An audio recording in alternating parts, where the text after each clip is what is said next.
Bonjour. La santé, je le sais, est une de vos premières préoccupations. À Bourges, il est difficile de se faire soigner. Ce n'est pas acceptable. La très belle mobilisation collective que nous avons eue en 2018 pour défendre les urgences de l'hôpital ne doit pas être oubliée.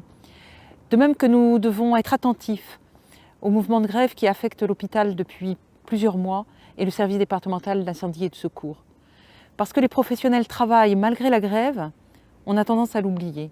C'est dangereux. Comme maire de Bourges, pour l'hôpital, je me battrai vraiment. Bourges a pris beaucoup de retard pour accompagner les évolutions dans l'exercice de la médecine. Les jeunes professionnels la veulent plus partagée, plus collective.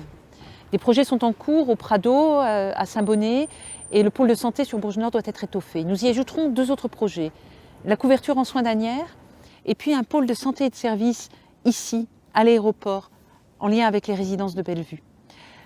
Vous pourrez inclure un projet de crèche pour les agents de l'établissement et pour les enfants du quartier. Ça peut être une belle façon de penser l'évolution de la prise en charge des personnes âgées en lien entre le domicile et les établissements. Plus que jamais, l'EHPAD doit vivre dans le quartier et le quartier doit vivre au cœur de l'EHPAD, mais tout en respectant la tranquillité des résidents. Ce projet, nous y travaillerons ensemble. Et puis améliorer notre santé, c'est aussi avoir accès aux soins à des tarifs acceptables.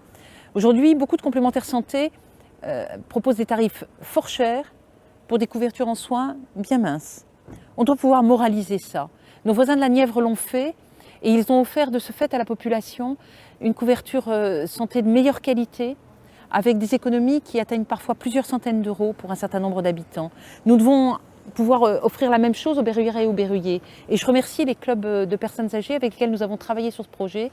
Ça nous permettra d'être très rapidement opérationnels après les élections de mars prochain. Prendre soin de nous, c'est aussi aménager la ville pour faciliter l'exercice physique, pour que nous puissions nous déplacer plus sereinement, à pied, à vélo, à pédibus pour les enfants. Nous serons aussi très attentifs au choix des matériaux dans les bâtiments publics, notamment les écoles, au choix de l'alimentation que nous proposons dans les restaurants collectifs.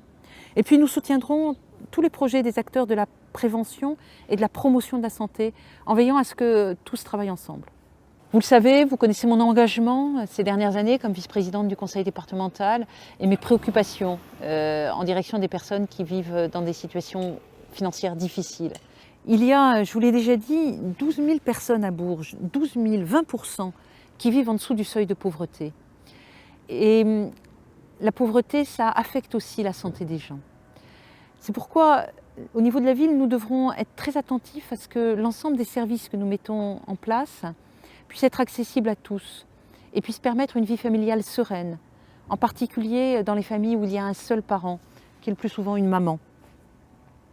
À chaque fois que nous mettrons en place une politique, nous nous poserons la question, est-ce que ça améliore le pouvoir de vivre ? Autrement dit, est-ce que ça améliore la qualité de vie de tous ?